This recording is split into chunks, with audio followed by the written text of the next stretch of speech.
Congratulations, you finally made it to 4 p.m. You know what that means. Happy hour. It's time to kick back, relax, and dive into the world of sports with the Young Norvelle Show. Whether you're catching up on the latest scores, analyzing the big plays, or gearing up for tonight's games, we've got you covered. So grab a cold one, settle in, and let's talk sports. Here they are, Patrick Young and Terry Norvelle.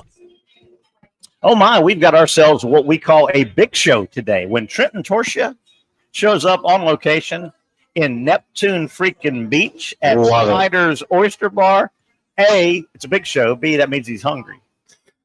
Are you hungry? I am hungry. I'll be very hungry around 6:05. Yes, you will. We've got a lot to do. We're at our Thursday home. You know it by now. We're on the patio at Sliders Oyster Bar. Great time. Casey Kurtz is producing. Got a lot to cover today. I hope to hear from Patrick Young a little bit later. I'm a little sketchy here with my headphones. Are you okay? A little bit. No. Are you okay? You hear a little? I got some scratchy. Yeah, I don't know what to do about that. Let's blame it on that guy.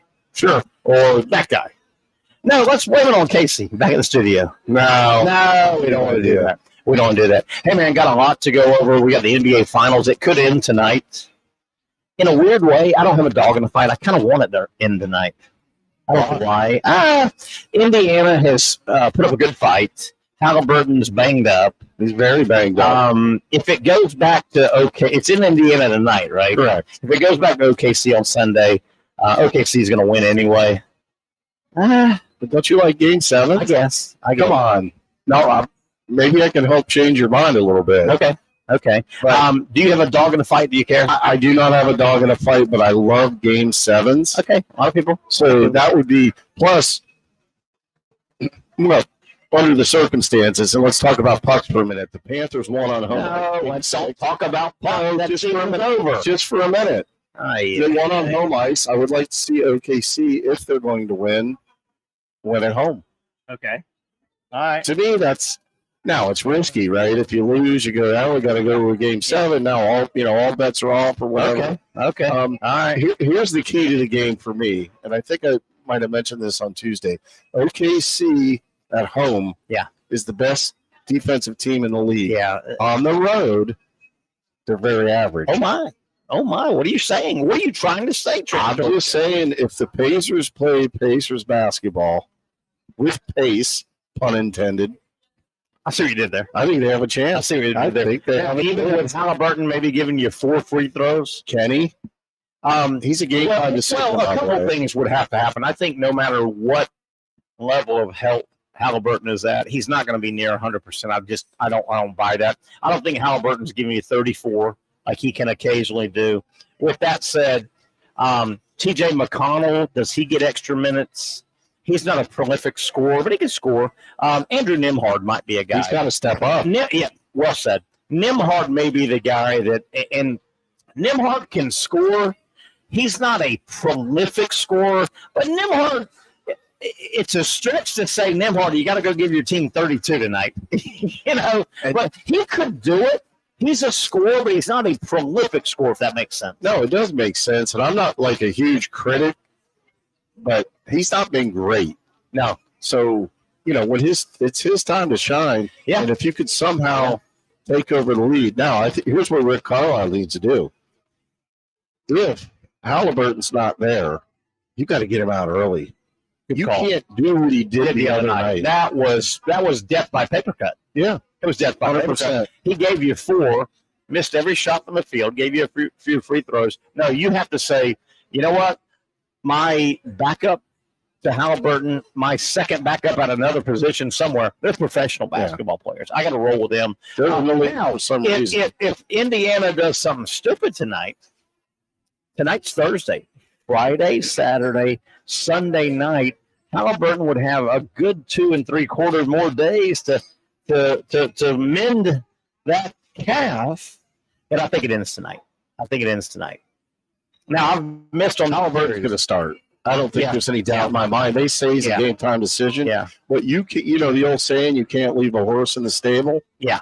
You can't. And, don't you have to start him if for nothing else? That'll at least stir the crowd up. It's in Indiana, right? When they go starting guard, Andrew Nimhart, well, that's starting guard. Tyrese Halliburton. Gonna go nuts. And you might be able to get a little Willis Reed out of him. Remember Willis Reed limped onto the court for the Knicks. There was no way he was going to play. He was the heart and soul of the Knicks. And, God, this was 72, 73, the last time the Knicks won it. You could go Kirk Gibson with that. Kirk Gibson? That's a great analogy. But Willis Reed, staying in basketball, goes out. Gibbs has no business being on the court, but he was the heart and soul of the Knicks. Got injured. The heart and soul. He goes out and scores 2 baskets, gips around. MSG goes nuts. He comes out of the game. But the visual damage was done. The win one for the Willis was done. Yeah. You know? Yeah, and I think, too, that it's a calf. Yeah. So it's jumping, it's running, it's cutting, it's playing defense. Terrible for basketball, right? It's just bad. I mean, if it was a ring finger, you tape it together to the middle finger, right? A calf for a basketball player. I mean, obviously Achilles and MCL, ACL, we get that. But a calf for an explosive basketball player, quad calf. That's what they're doing. That's it. That's what they're doing. Yeah, it's an explosive muscle. But and then the thing is, he's doing everything. He's doing things that I've never heard of before. Yeah. As far as treatment goes. Is that right? He's doing the Michael Jackson, doing the cryo, he's doing Michael Jackson. Anything that injections. Hey, his trainer is Googling European non-approved calf, right? But that's in Europe. Yeah. Non-approved by the FDA or whatever, Food and Drug Administration. Anything you can, and why not? Hey, if he does something that doesn't work, but it gives him a third eye in the middle of his forehead, okay, you try it. Well, that may happen. But at the end of the day, you got to give it a shot, but you got to have a quick hook. So totally agree. The thing that totally agree that in Game 5, you're not planning for Halliburton to get injured and be out. So you don't have a game plan. Yeah. Carlisle has said we've got Plan A and we have Plan B. Yeah. So now if he can't go, then you say, okay, here's the deal. We're going to Plan B. Yeah. At least you know what you're rolling with. TJ McConnell. TJ McConnell's an athletic guy. He hasn't really been a starter in the league. Plays a lot. He's not going to be spooked. But if you go to TJ McConnell, you got to give him big. You're not going to win if you nurture Halliburton. If Halliburton's on the court and gives you 30-something minutes and 6 points, forget it. Give TJ McConnell 24 of those minutes and see if he can piece together 20 points. Yeah, right. 15. 15. Yeah. 8:30 tonight. I'll be watching. Yeah. So and the other thing that Indiana cannot do, they can't give Jalen Williams 40 and SGA 31. No. I mean, they had 71 between the two of those guys for OKC. You can't do that. I mean, you can't give up 71 by 2 guys. By the way, you're a defensive team, by the way. I heard something very interesting today because you remember we talked about Tuesday, the comparison of Jordan Pippen with Shea. And it's like, come on. It's not even close. They haven't won 1 championship yet, let alone 6. Yeah. But Pippen had some. Yeah, you were angry about that the other day. You're like, you got to have 1, right? You can't to get in the conversation. We have to start with 1. Yeah. But Pippen talking about today's game, he wasn't upset about it. He says the guys have so much shooting freedom now. Yeah. So they can shoot the 3 ball. They can do, and where in the 90s they played in a system. Mm-hmm. Good point. And the Bulls have the triangle. Now Jordan was the bailout first option, but they had the triangle. Yeah. I mean, Scotty, it wasn't just they could do this or whatever. It wasn't do this. No. First available. First pass, shoot. Yeah. Right. First pass and catch, shoot. Yeah. Yeah. So it'll be interesting. NBA Finals tonight, Game 6, right? 6. It's 3-2 Oklahoma City. The game tonight is on the road for Oklahoma City, but then they've got Sunday in their back pocket, right? That would be a home game. I think it ends tonight. I think and I've missed a couple of these games. I thought Game 3 winner was going to win it. Indiana won it, but no. I thought Oak City was going to win the whole thing. Game 1 was the one. Yeah, and I thought Oak City was going to win it going in. I'll be honest. I thought OKC was going to win it going in. Hard to argue. When they split 2 in Oklahoma City, I said Game 3 is going to be the one. Indy won that Game 3, if I remember right. And the way this thing's played out, though, to me, and tomorrow we could be talking and I'm way wrong and I could care less. I don't have a dog in this fight. Indiana, Halliburton injury induced. They look like they've just about run out of gas to me. I think they're out of gas. I think tonight it's just going to be kind of one of those. They'll fight early. Fourth quarter, you go, gosh, did it have to end this way? You know what I mean? One of those 18-point wins where, you know what, they coast and Oak City pops the champagne in the pops the champagne in the visitor locker room. So you're calling for an 18-point 18. OKC. Yeah, I think tonight it ends. I think Indy. I'll take the points. Right, what are we doing? I'll take the points. Casey, get your pen out. All right, what are we doing here? You name it. Do you have any cash? I do. Like a lot.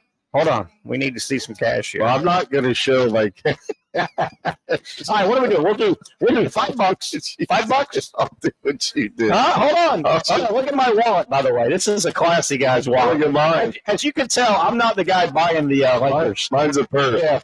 All right, what are we doing here? Look. Hey, look. I just want to prove to you. Look at the big wheel I am. Look, Casey, back in there. I just want to prove to you that I have stuff. Look, I'm snapping them off.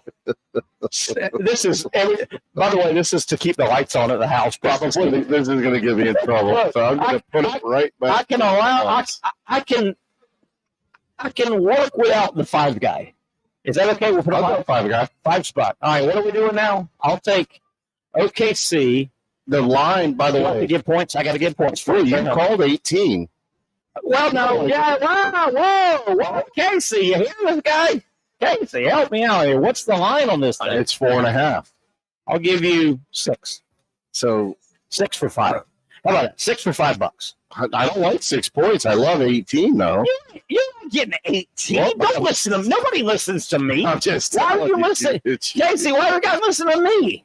You walked right Nobody, into it. Dude, I've hosted this show for 3 years. Nobody listens to me. They don't? I'll give you 6. It's actually 6 right now. I just pulled it up. I'll give you 6.5 for 5. You know what? If I don't, I get 10. I get your 5. You don't get. I get your 5, and my 5 stays in my pocket. All right. If you win, how about that? So you net 5. I mean, you know what? Are you begging here? Why are you begging? I thought you were a Mississippi State Bulldog. I know you guys begged. Are you begging for points? 6.5 is not good enough. You're at home. That's the same as 16.5. Okay, if it was my team, Casey, get in here for God's sake. No, listen. If it was my team, I'd be all over it. I don't care about. But it's not my team. I don't want to take your money. I'm just going to do it for the sake of doing it. Oh, now you're trying to cover. I'll take 6. Now tomorrow when I'm taking that 5, you're. Oh well, I just did it to do it. Casey, you hear this guy? No, I don't. Does that mean I'm? I don't know. Waffling or backpedaling? I don't know. I mean, you're much more of a gambling guy than me. I don't understand. You understand. Plus 1, I don't know what plus 1/16. I don't know what -1. I don't know any of that. And that's one of the reasons I just hand my money to Hard Rock Cafe. Hard Rock, what is it called? Hard Rock Bet. Hard Rock Bet. Hard Rock Bet. They need to be a sponsor, by the way. They really as much as we talk about that, we give them money. It's almost like they could be a sponsor of our show and paying them to be a sponsor. Patrick Young, get in here. Have you heard this mess he's trying to get me into? No, I haven't. Please tell me. Young, I need you, man. I think the series is going to end tonight. I think so. I think Indy's wore out, and I think I said to Trent, I said, well, I think Indy's going to fight hard early, but when we're in the fourth quarter, it's going to be one of those name your scores, and the final score is going to be 18. Well, Trent wants 18 points. I'm not giving him 8. I'll give him the line. He wants 18 points? I think it'll end up 18 tonight. He said they're going to win by 18. I said, I'll take those 18 points. No, I wouldn't have said that if I wanted you to take points. Patrick, do you hear? He's manipulating me, Patrick. I don't like it. I mean, I'd feel comfortable with taking I'd take 12. Right? The line is 6. The line is 6. I take 12. -6. I would take 12. I'm giving him 6.5 right now and we got $5 on it. And I'm not going anymore. They're going to win by 18, by the way. And I'm just $5. Do a beer. Do a nice cold beer. It's about $5. About $5. Yeah. I'm putting my $5 wager on having a game 7. I don't want to we talked about it earlier. Who do you think, Trent? Who do you think's gonna be Superman for Indiana then? Thank you. McConnell? Well, no. Nembhard? I mean, Nembhard's got to step up. Nembhard, McConnell, somebody. I'm just saying. Now, you want some of this? I'll take your When I say Trent, listen, when I say Superman, like we know Pascal Siakam's gonna have like 20 something. Who's gonna be the other 30-point scorer? I don't think it's gonna be Halliburton. That calf, you have a calf strain that's not gonna heal in 2 days. Come on now.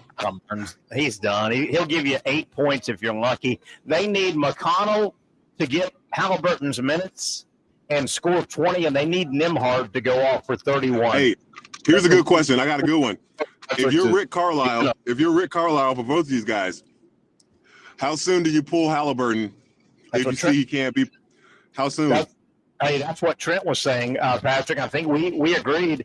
I think about 2 minutes after introductions, you introduce him as a starter because the arena is going to go nuts, right? The arena is going to go absolutely nuts.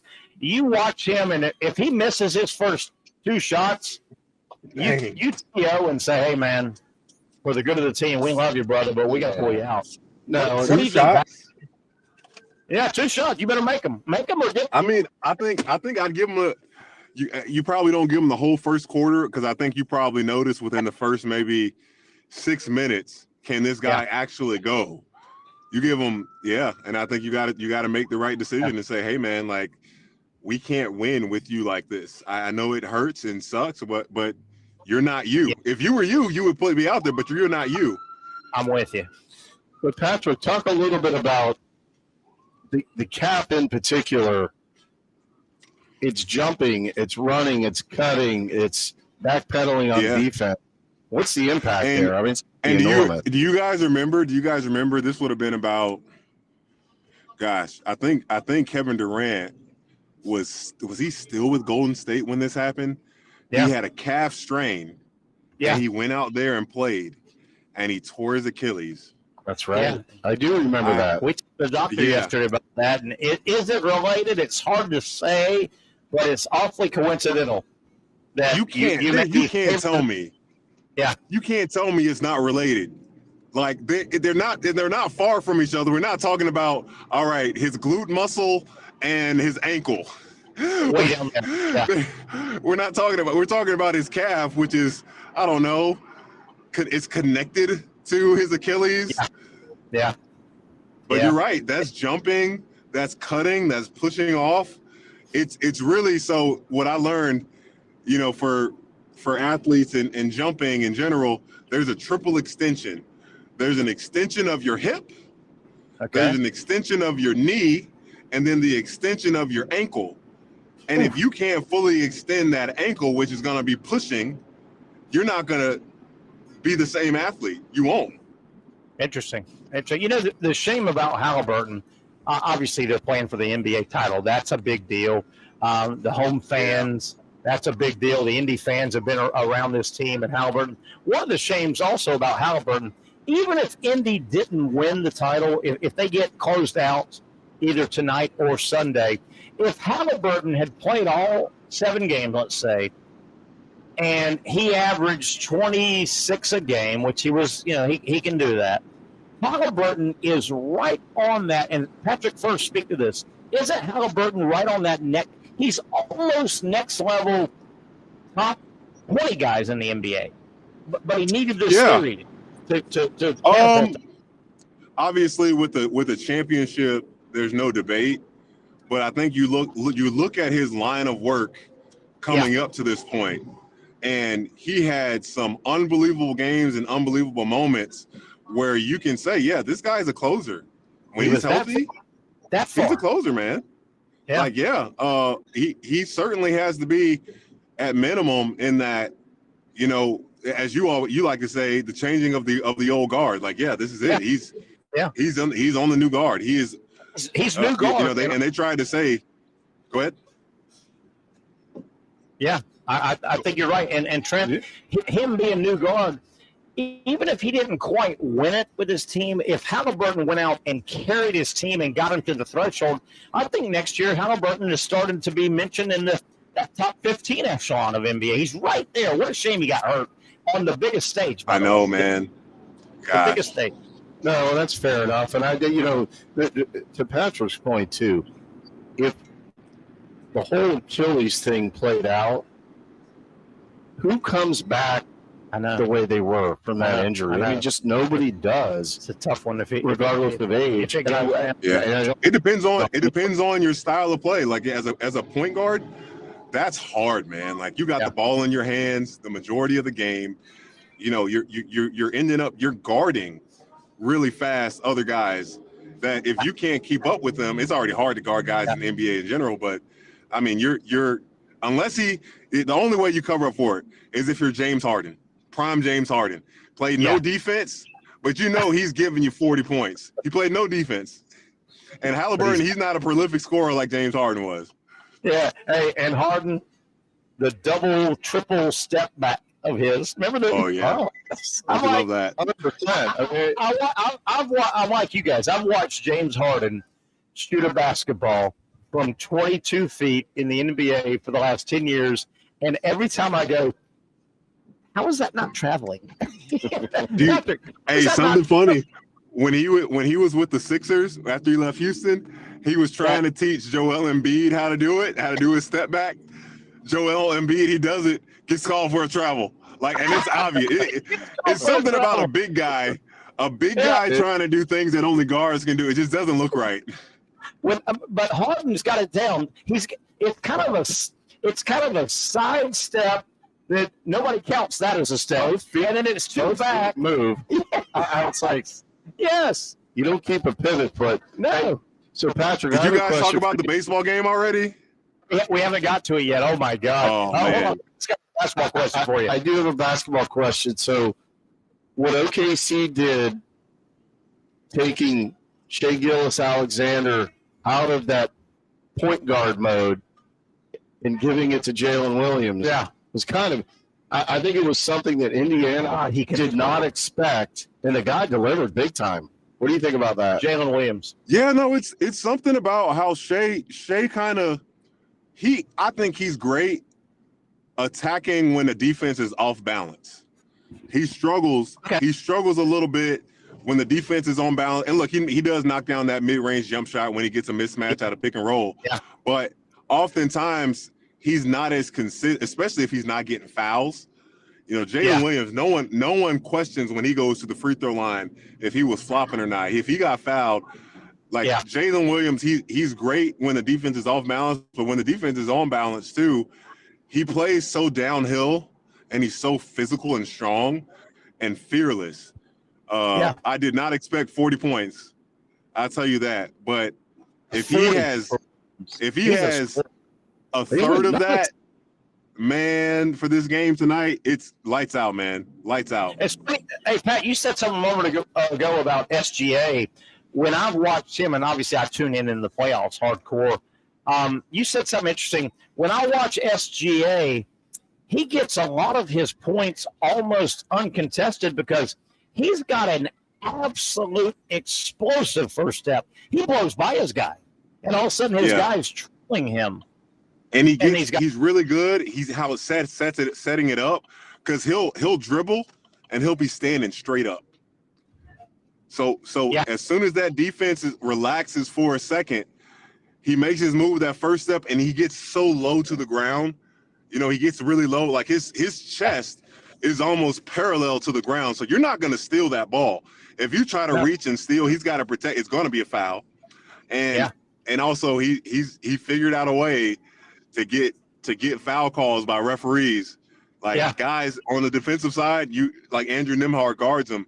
And he's a great defender, but he's fallen prey to a lot of Shea's antics. He's fallen great prey to that. SGA's been in the league now 7 years. That buys you some whistles, I think, Patrick, right? He's been in the league now. You always think of SGA. He was at Kentucky 2 years ago. No, he's been in the league a long time. Yeah. So he buys whiskey. That's one of my biggest. What's one of my not biggest pet peeves with the NBA? We shouldn't be talking about, oh, this guy gets a better whistle than that guy. And we are. You're not. And we you're do. not. You're not. Yeah. You're not getting. Oh, you're giving that guy a lot of calls, but you're not. And it's like, and the officials say, and the NBA say, we're not giving calls to anybody. We're trying to call the game as it is. But you're right, man. Like, it still shows up. That happens. Yep. I'll tell you the other thing, and we'll go to break. We'll come back and talk some college baseball. What a heartbreaking game last night for Arkansas. What a great continuation game for LSU. The other thing that SGA has that I marvel when guards have this, he's got that change of pace dribble. Yep. That, you know what I mean? Those guys. Yeah. And if he can go forward 2 steps and quickly backward 2 steps. He can go left and right. And Patrick, and that's a talent, man. That's having that change of pace dribble. That allows you to get open. If a guy's that was always my criticism of Russell Westbrook, because good God, the guy can go 110 miles per hour. Yep. You don't always need to go 110 miles per hour. No. If I can just get you to slow down, like he's so fast, if I can just lull you to sleep for a second. But he would always just go, I'm like, dude, because like Paul Pierce was never an explosive athlete. No, not at all. But he was fantastic at his pivot and his change of pace. Like he would lull you to sleep, get to a spot quick or slow, and then, he's a Hall of Famer because of his ability to use his he wasn't a top, he's not a jumping out of the gym quick athlete, but he was a solid, get to my spot, I know how to use my body and crush type you. Athlete. And just crush you. All right, Pat, I know you've got a lot of some good stuff on. I got a good one on the other side here. I want to hear you guys' thoughts on this on a scale of 1 to 10 on how Bush League is or not on the other side. I got something for you guys. I like the tease. We're gonna take it back to Omaha. What a crushing or exhilarating game it was, depending on what side you are on last night. For Arkansas, LSU, they played 1 million times this year. They know each other, and it came down to a wild 9th inning. We'll talk about that. Patrick Young's here. Trenton Torch. I'm Terry Norvelle. We're coming to you live, of course. If it's Thursday, that means we are at Sliders Oyster Bar on the patio. Hang tight, folks. We're back after this quick timeout.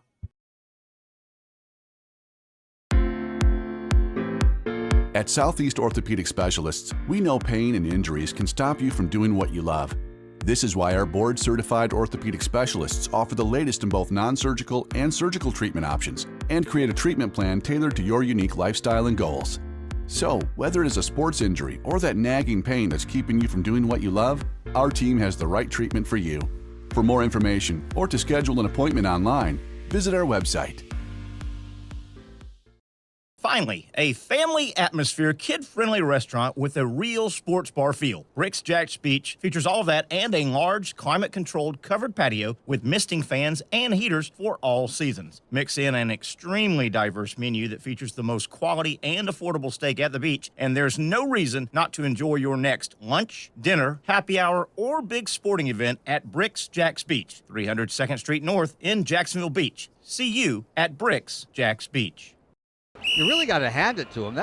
Hold on. The previous play is under further review. I'm not sure what he could review, but okay.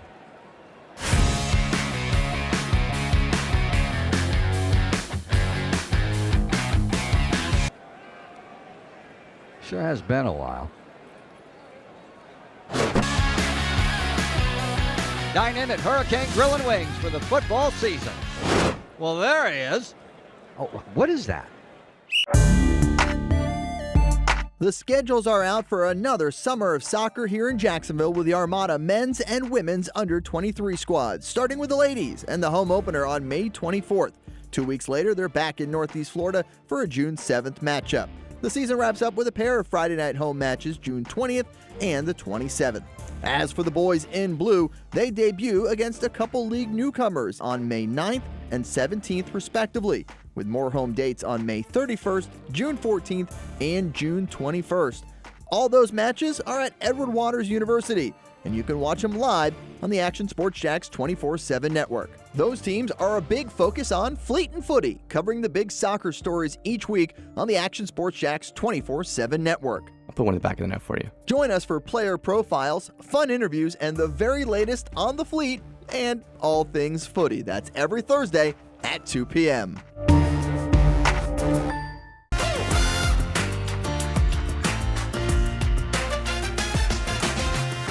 Empower a future, inspire a dream.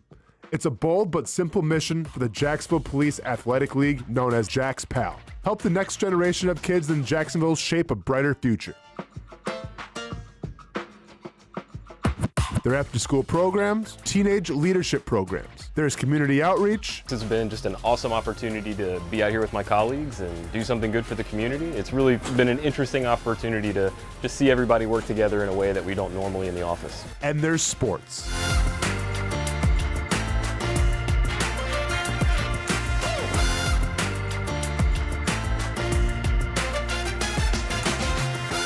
There are also ways you can help the next generation with a donation of any kind. Just visit jaxpal.org to get more information. Empower a future, inspire a dream with Jax PAL.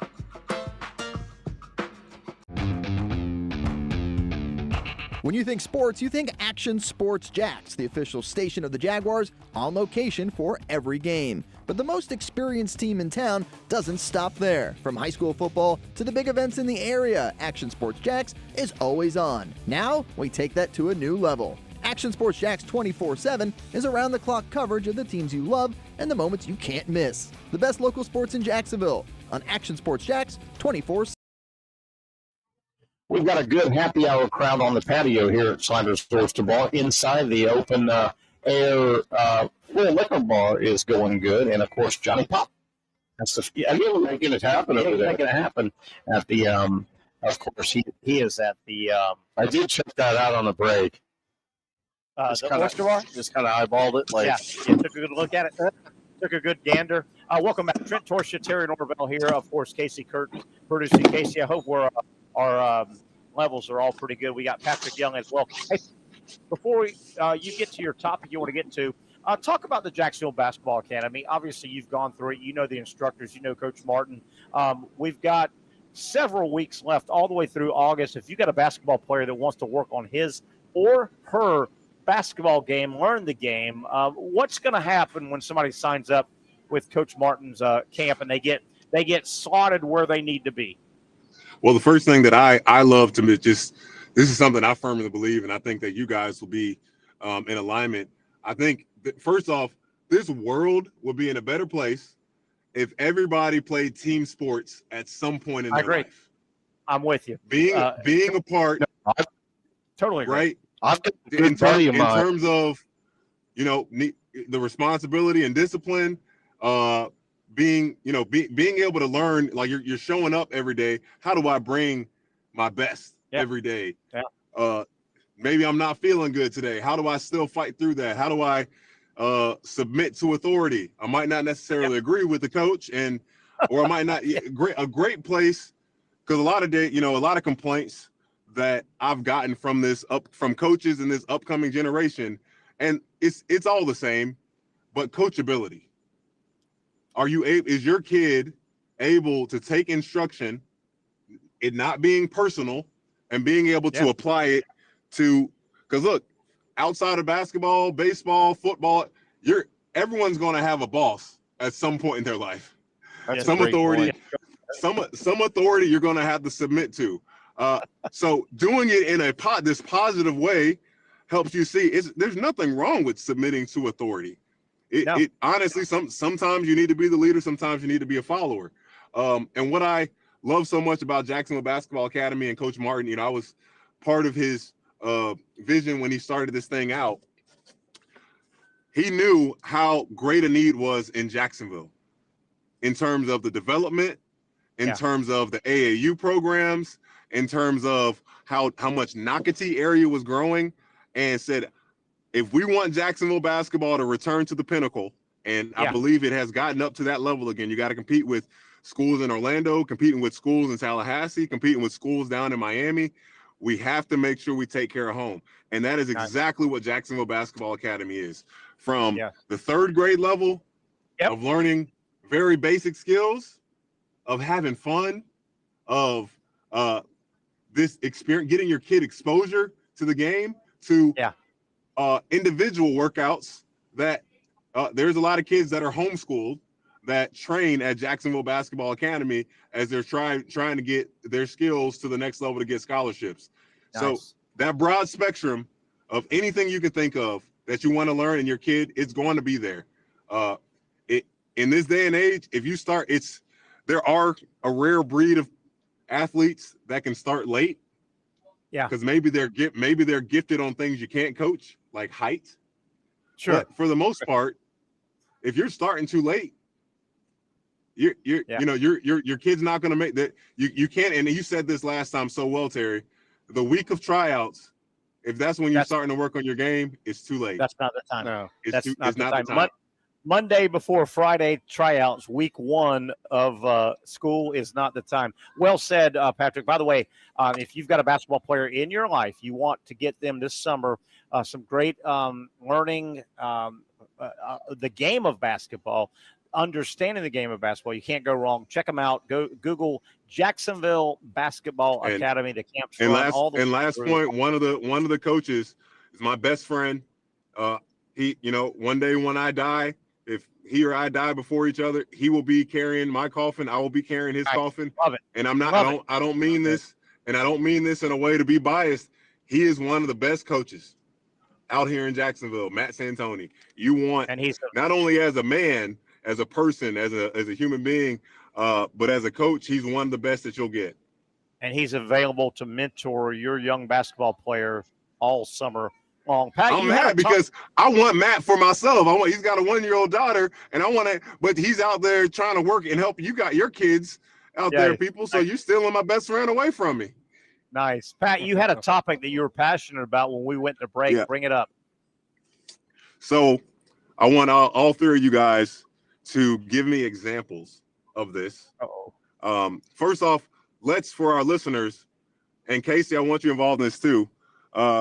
Let's make sure when someone says something is Bush League, what do they mean?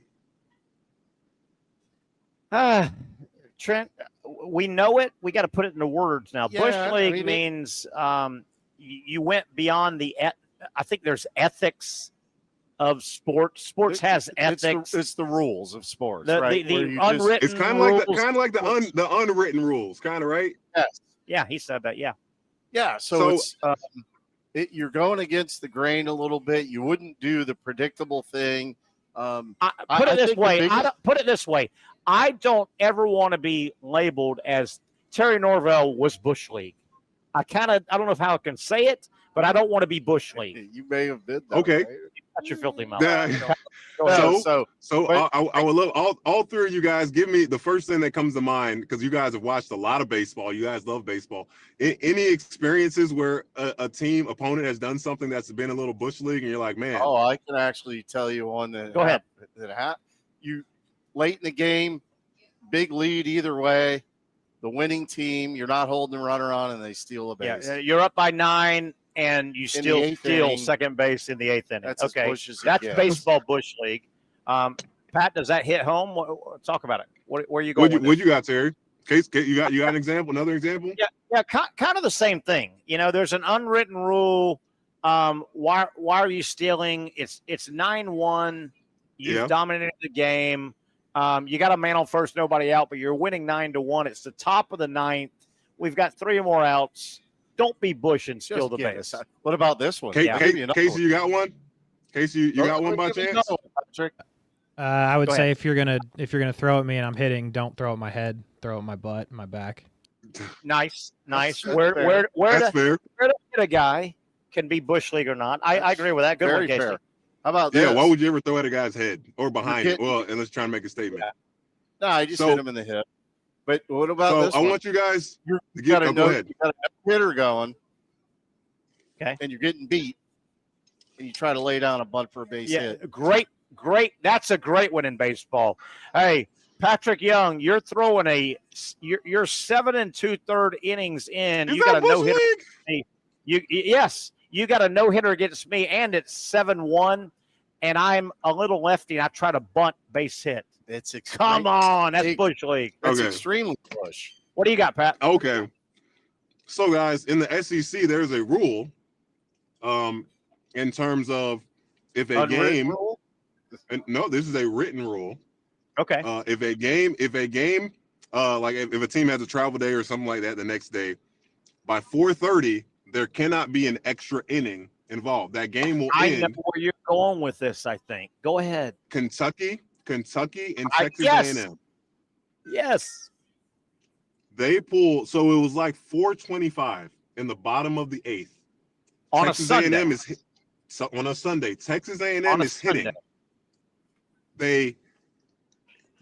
Kentucky intentionally delays pitching, The game. delays getting the game going so it could go to 4:30 and the game would end on the bottom of the 8th inning.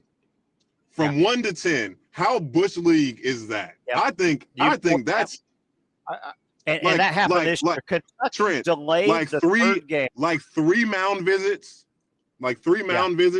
multiple Yeah. timeouts of trying to get it Yes. to that 4:30 threshold. And the Texas A&M coach, he was trying to tell his player, because they're doing this to strike out on purpose so the 9th Yeah. inning would come. Like, Yeah. that is, to me, that's up there. Yeah, because obviously I'm not arguing that one bit. when that happened, school was still in. Once school is out, they don't have that Sunday, right? Yeah. There's for travel purposes. I get yeah, it, right? there's Get a back to Sunday or campus. two that'll fall outside of the school year, and who cares? Nobody's. Yep. But in season, in school, as Patrick said, the SEC and I think all conferences have that. You can't start an inning past 4:30 because those Sunday games are supposed to start at noon or 1 to get the visiting team back home. Yeah. And they got class theoretically Monday. And Kentucky manipulated that, didn't they? Pat, Yes, that's a they great did. pickup. And that was Bush It League. just drives me crazy because the Kentucky coach seems to be one of those guys you're like, man, I'd want And I my like son to play for that guy. Mangione or whatever. Mangione. Yeah. I couldn't Yeah. believe that was the tactic that he pulled out there. Yeah. Yeah. He would be one of the last people I would expect Think to to do pull something that. But like that, and Right, Patrick, exactly. Patrick, that was only like 6 weeks ago. That was I know. this year, and you pulled That that, was up. this- That's a good pull by Patrick. I was That on got Instagram. I was on Instagram and it popped up and I'm like, huh. And then I saw it. It made me angry. I was getting angry as I'm watching this. It does speak to the huge pressure these guys are under to win ball Agree. games. So Yeah, now all of a right. sudden You're going. Right. So now you're going out of character. Yeah. To win games. Yeah. When it's like the old-fashioned way. Bush League. That's very Bush. Where Hey, did that let me start? ask you this. Let me ask you this on top of it. Okay. If that game, let's say if that game was for a championship, Ooh. do you blame them? Like, what if that game was for a championship? Tough call. Don't make me think. Regular season, not the. Don't make me think, Patrick Young. Do not make me think like that. Change the rules. Start the game earlier. yeah. Do something different. Yeah. I mean, Now, don't ever get put in that position. That Kentucky coach, his decision made. I think that made SportsCenter and everything. That was a big deal. That was huge. They go, Kentucky's manipulating the time to get out of here without playing a game and maybe losing. Yeah. Pat, I know you've got a lot. Trent, you have a lot. Patrick, I'll lead off with you. Last night, particularly if you didn't have a dog in the fight, you had to feel for the way Arkansas had their season in last night. How did all that stuff happen in one half of an inning, Patrick?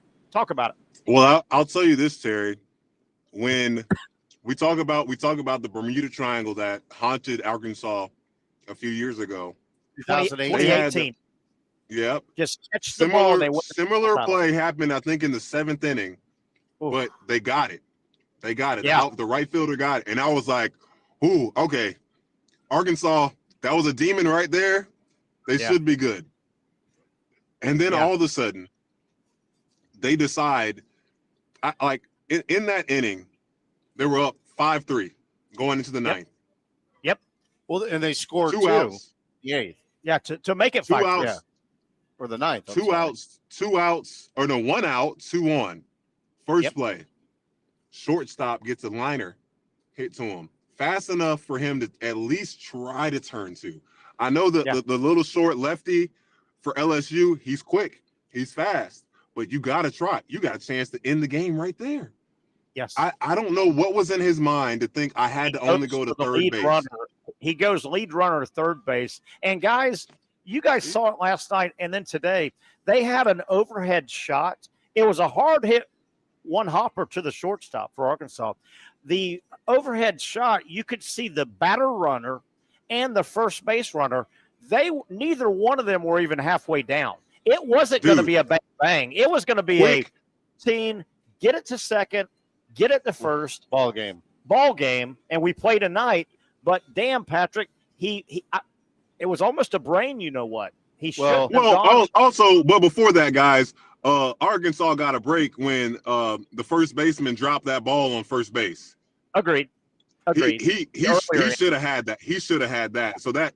But then, I mean, the biggest, most egregious mistake, obviously, that ball in left field, that ate the kid up. And the poor kid, he lost his footing. Why do you pitch?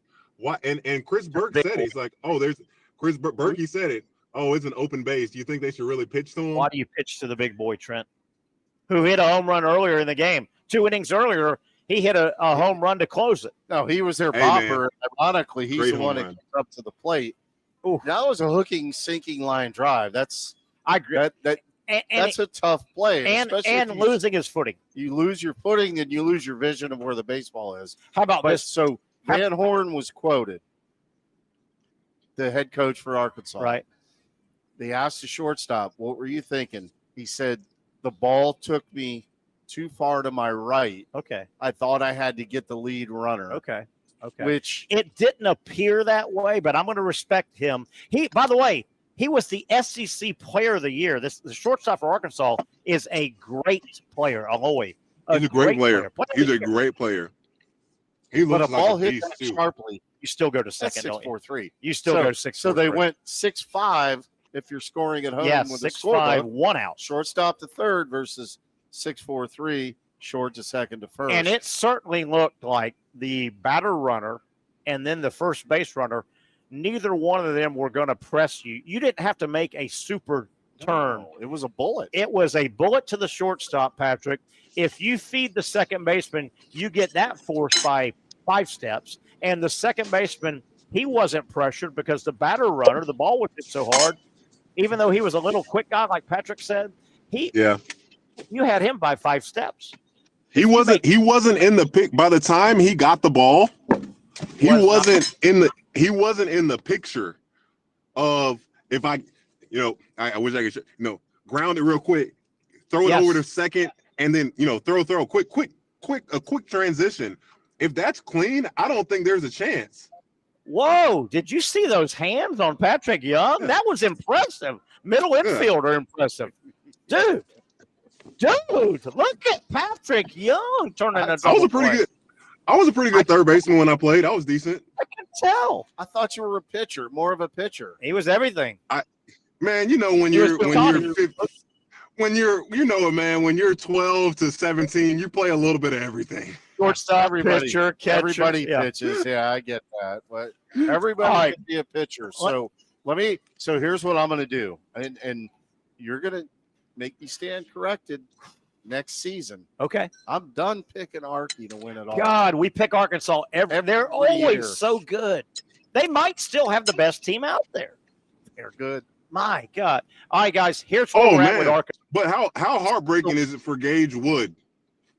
Oh, he throws a no-hitter and has got nothing to show for it, basically, team-wise. By the way, I think they played 6 times this year, and LSU's won 5. Ooh. So okay, that kinda counts. have their number. That counts. And LSU is beating them every time in the World Series. I think they're 0-5. 0-5 or 0-6 against them all time. And Arkansas's program, Trent can speak to it. They're so good. They have as good a team as anybody year after year after year. They were in the World Series back when we were in the World Series at Mississippi State. Let me give you some Arkansas Oh, numbers. they were? Yeah. Let me give you Of course you beat them. They were good 100 Yeah. years ago. Let me give you some Arkansas baseball program numbers in Omaha. Arkansas, with that loss last night, obviously they are not going to win the College World Series, but they made it this year. Arkansas has made Omaha 12 times. They're 0 for 12. They've yet to win one.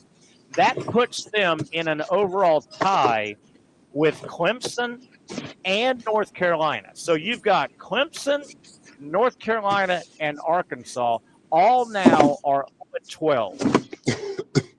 That's unbelievable. Yes. With that said, guys, not to Patrick, hang in there, buddy. We don't need to go viral because of this. I'm parked. We don't need to choke out to go viral. How about this? So Arkansas, Clemson, and North Carolina are all tied for second most trips to Omaha without ever winning it. Florida State is number 1 with 24. They've doubled everybody. But you guys help me with it. You guys help me. As many disappointments as Florida State has had out in Omaha, 24, I don't remember them having a bunch of just if you lose 3-2 and the game finishes, okay. I don't remember FSU having a bunch of just heart-ripping plays like Arkansas's had heart-ripping out of your chest plays. If you just lose the game 3-2, okay, we lost today. And you'd really probably rather get smoked. Probably. At that point. Just say, you know what? We lost 11-3 and probably never had a chance. So Arkansas has been going out there. Their first trip ever to Omaha was 1979. They make the final series and they lose in 79. So they were runner-up. They've been runner-up twice, 2018. All they had to do was catch the Bermuda Triangle ball, and they couldn't catch it, Patrick. And it's still haunting Dave Van Horn and those guys. Feel for those guys.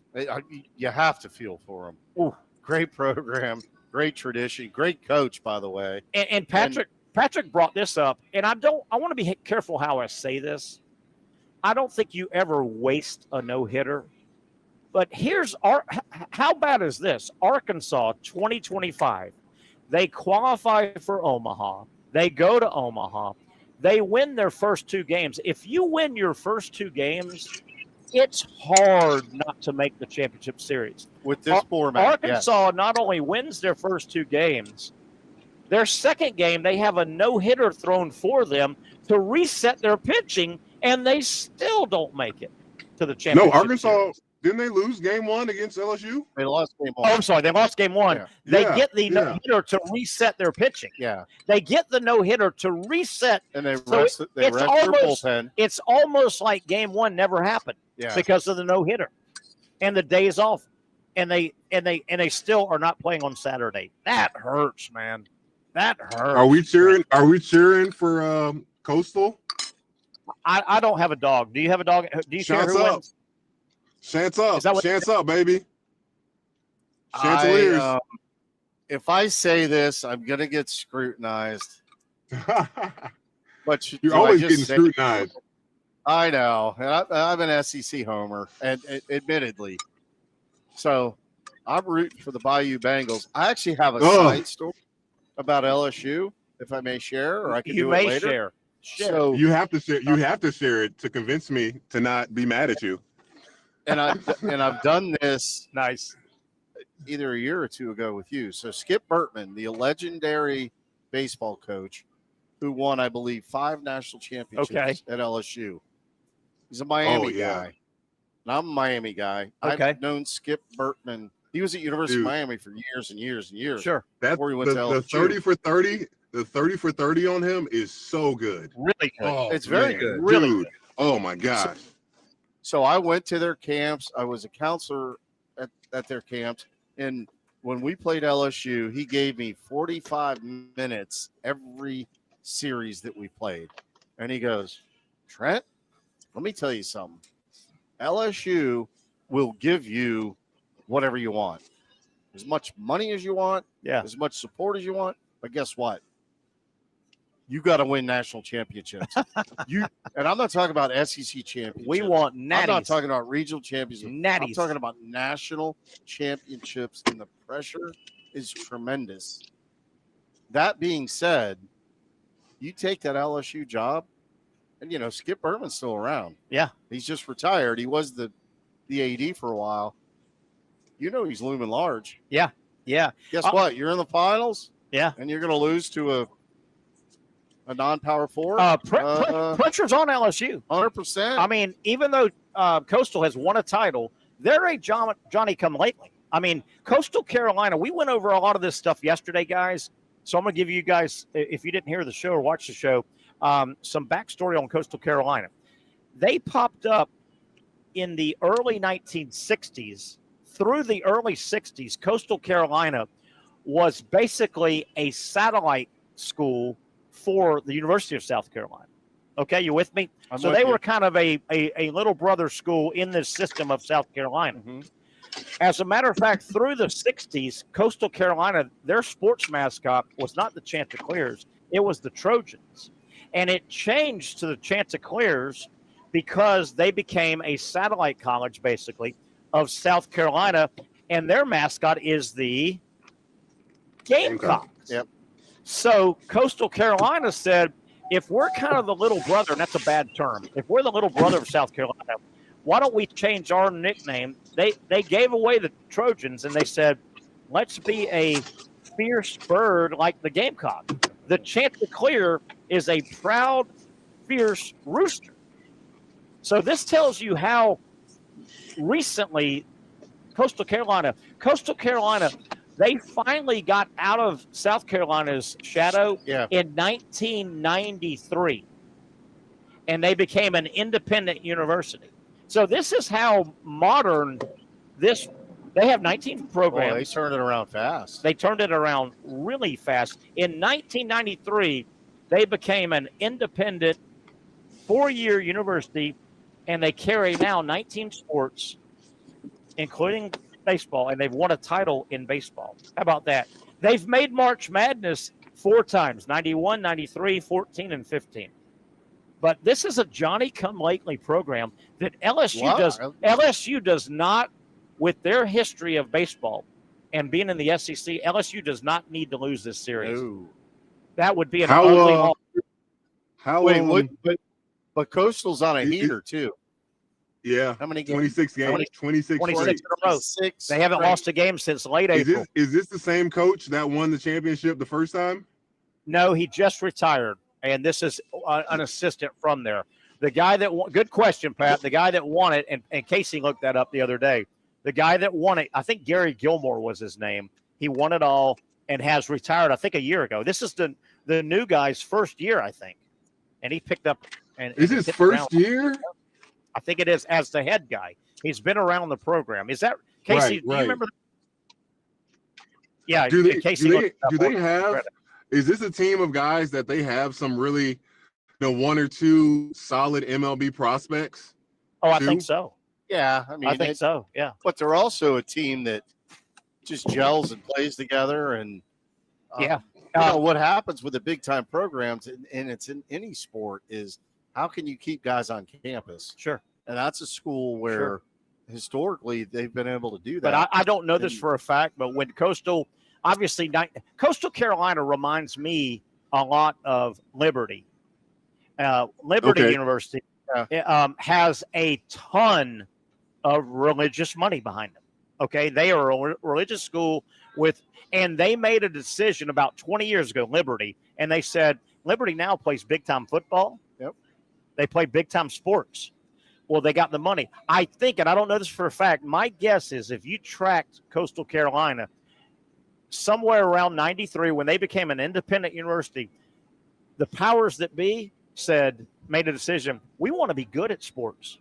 And I would guess that Coastal Carolina, I don't know this for a fact, but I would guess if you peeled the onion back, Coastal Carolina probably has a lot of deep Southern money behind them, right? I mean, deep. Yeah. Well, deep look at money. this. I was just in Myrtle Beach, right? Last Sunday, and the money from the tourism and the attractions out there, you got to believe if there's one owner of that stuff, that's a Chanticleer. Oh my gosh, yeah, there's plenty of money behind there. And Conway, I think, is right in the middle of that, right? Conway is right in that Myrtle Beach area. Yeah. Oh yeah, there were plenty of that. What color do you call that? The coastal color? Teal. They call it teal, right? I think they call it teal. You saw it everywhere. It was everywhere. By the way, so you guys can win a shot this weekend when you're watching college baseball. You can say, "Hey, what?" When people start saying, "What is their mascot?" It's a Chanticleer. He's actually got a name, Chauncey. Chauncey the Chanticleer. Thank you very much. Chauncey. That'll win you a drink. I'm going to write that down. That'll win you a drink. And by the way, they have during football season, they have a live Chanticleer, a live rooster. His name is Maddox. I don't know why, but wait, did you say they're fighting roosters? They're a proud, fierce rooster. That's what a Chanticleer is. Yeah. Proud, fierce. That would worry me. Kind of like Mike the Tiger at LSU. Wouldn't you like to see? I'd like to walk. Did you see up. what they rolled in Omaha? Yes. By the way, LSU. Yeah, I did. Hold that thought. You see where Patrick's at? He's in Big Blue right now. You see right there by that window. You know what I'd like to do just for fun? And Pat, you know I love you. This would just be good TV. I'd like to get one of those proud, fierce Chanticleer roosters, and while you're sitting there, I'd like to throw him in that window right there and let that rooster go crazy on Patrick. That thing would be bucking him and those talons. Hey, Pat, you'd be moving and grooving. Patrick, this is not an approved message from me. I don't endorse revenge, Terry. Revenge is a dish best served cold. I'll just say cold. that. Oh boy. I better look behind my back. Did you hear Trent said? What'd you just say about the? I don't endorse it. He does not endorse that. It'd be fun. It'd be good TV, Pat. If I dropped a friggin' proud, fierce Chanticleer that hadn't eaten in about a week, right in that damn Big Blue. I guarantee you, that's talking about something going viral. It would go viral. That's for sure. It would go viral. Hey, and about an hour from now, we'd check back into Patrick's truck, and he'd be eating chicken wings, and people going, "Wait a minute, does that mean who won?" Yeah, Patrick be eating some chicken wings.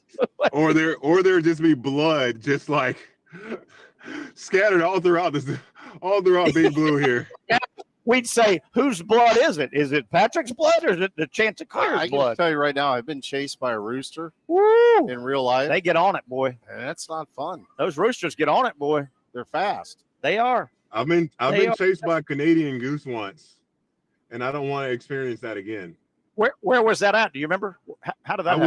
I was going to Kyla's volleyball tournament over at JJVA over there off of Bay Meadows. And I just parked. I didn't see the birds. They were behind some bushes. As soon as I parked and I hop out of my chair, I see this goose just like, yeah. I said, stop. No. Yeah. Hey, I was going to say the same thing. Over the years, I can remember walking up on like some angry goose and a big old goose or a big old duck. Hey, they get mean, man. It's either babies or eggs because that's what they do. Yeah, you get near their babies or their eggs. They get eggs or mama. They protect the mama. Woo! Because there's always that one Canadian goose who's got their head up. Checking things out. Oh yeah. Yes. Everybody else is eating. Yeah.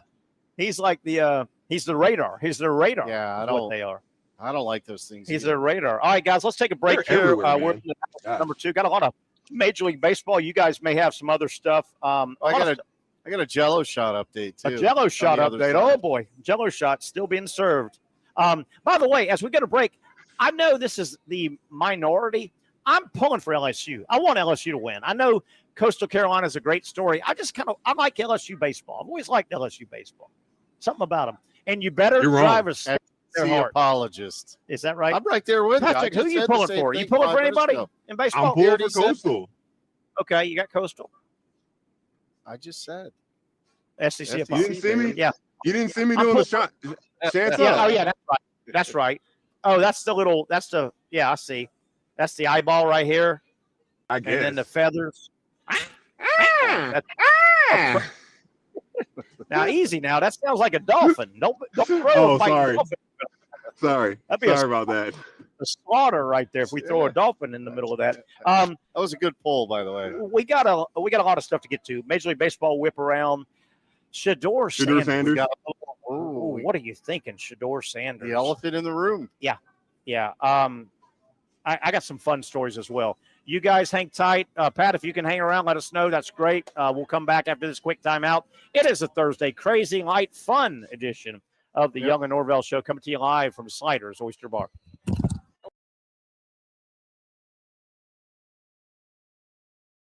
You really got to hand it to him. Hold on. The previous play is under further review. I'm not sure what he could review, but okay.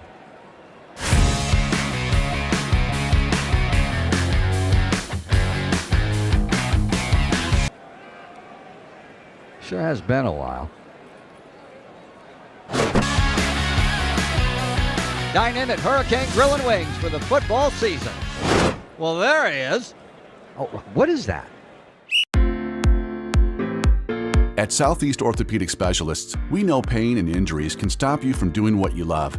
This is why our board-certified orthopedic specialists offer the latest in both non-surgical and surgical treatment options and create a treatment plan tailored to your unique lifestyle and goals. So, whether it is a sports injury or that nagging pain that's keeping you from doing what you love, our team has the right treatment for you. For more information or to schedule an appointment online, visit our website. Most of us know how to throw.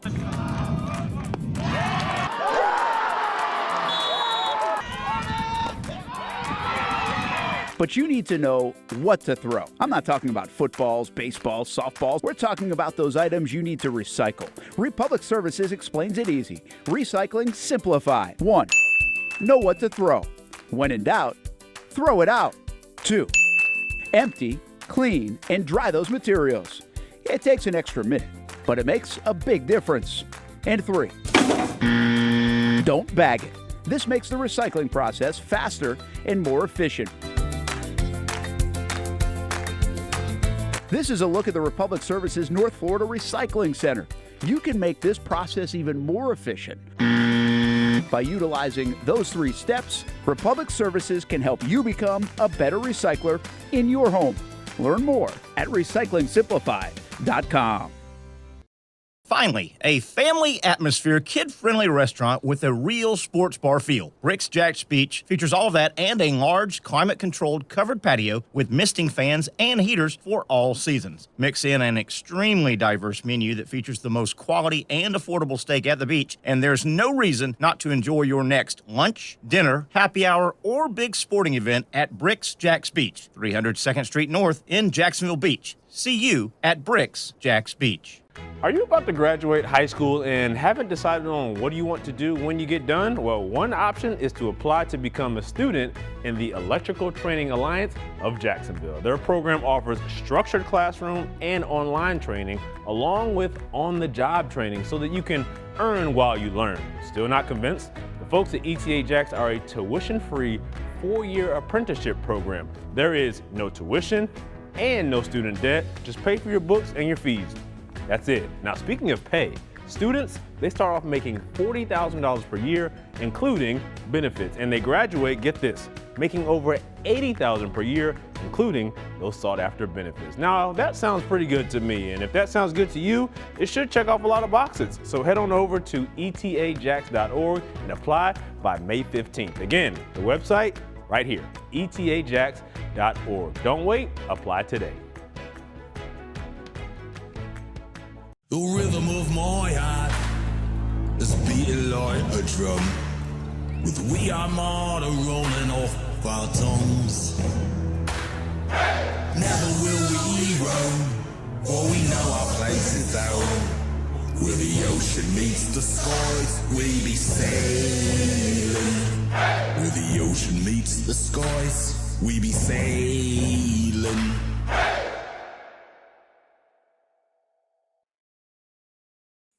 All right, back we are. Trenton Torsia hanging out here on the patio with me, Terry Norvelle. We got Patrick Young. It's been a light, loose, fun Thursday edition of the Young Norvelle Show. The crowd rolling in, great seafood. Obviously, they carry the Harbor Seafood brand all up and down the menu. If it's seafood, if you like it, they got it, and they'll make it to your specifications. They shuck them here, too, don't they? Shuck them. Yeah, you shuck watch 'em your there. filthy mouth. Right there. You guys watch your filthy. Yeah, they do shuck them. They shuck them as much as you want them shuck. They'll shuck them. Shuck them. All right, Patrick Young's here. Trent, you got to update. We talked a lot of college World Series. We're deep into it now. 2 teams left. Jello shots. This has become a story every year in Omaha. Where are we at with the Jello shots? Well, I want to start out with who holds the all-time record. Let me guess. 65,000. It wouldn't be LSU, would it? Those crazy Cajuns. 2023, they did 68,888 Jello shots. Good God! They are And they're currently what? And they're $5, right? $5 shots, and money goes to charity. They all go to charity, which is fantastic. Rocco's, good for Really? Rocco's. Yeah, it goes to Rocco's, the place they do it right outside the stadium. Years ago, they started giving all the Jello shot money. Now, if they're buying Jello shots, they're sitting there eating, so they're bringing a lot of money in. Right. But yeah, they pick a different charity, which is really cool. Rocco's Sports Bar does it, and they give the Jello shot money to charity. Well, because you're not going to sit there and do 10 Jello shots. Well, you might.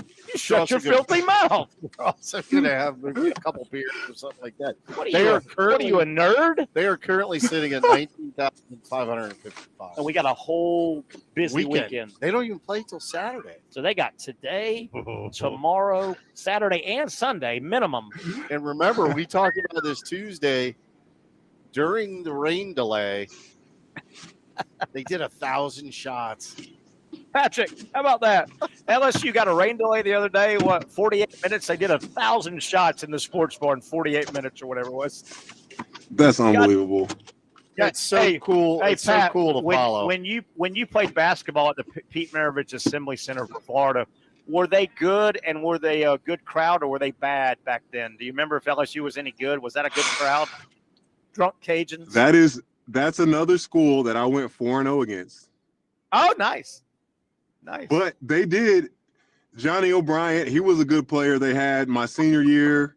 He's a year younger than I, but it was and the coach. I can't even remember his name. Light-skinned black guy. He wasn't there long. But the stadium was never filled out. They weren't good. It wasn't the same way that we treat the low country of South Carolina, where we just knew, and Auburn back then, that we were just going to win. We just had to show up. But we kind of knew we were going to win, and we just showed up against LSU. Nice. We just knew it. Nice. Hey, guys, transitioning.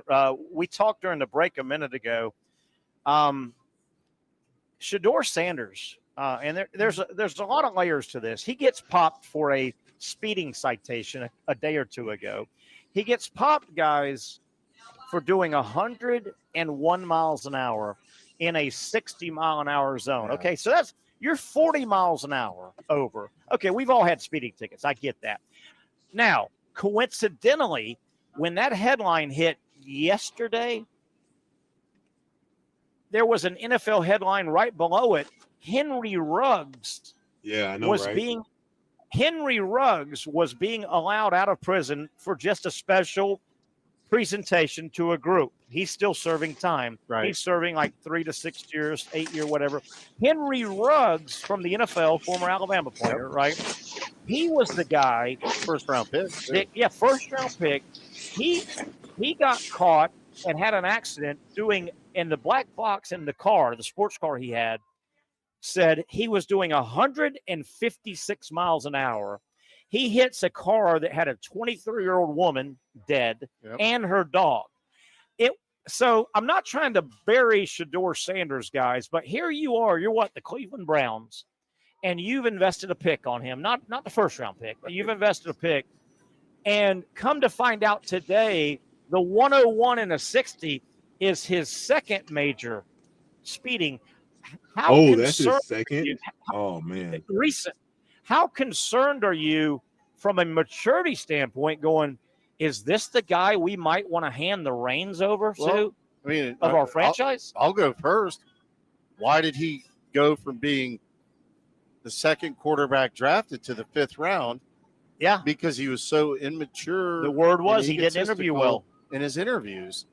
You couple that with making poor decisions.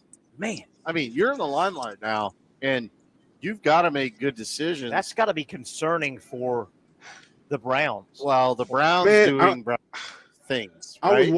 was watching the Michael Vick 30 for 30 a few days ago, and he so eloquently put in place like what the demands of being a quarterback are, like the expectations. Like you get that role as a starting quarterback, like he knows what he's doing was wrong, especially after having one instance already. It's like it's probably one of the most difficult positions in all of sports. I'd argue that it is. I would agree. Quarterback in the NFL you maybe got two. You got to make great decisions in 2 seconds constantly. Yeah. And and there's so many other factors that go into it. But maybe this can be a wake up call for him. I hope it is. It just goes to show he might not really be ready to be the leader. That's where the national he thinks that he can be. Yeah, that's where the national talk was going today, and they weren't burying Shedeur Sanders, but the national stuff I was listening to was saying what Pat just said and adding some words.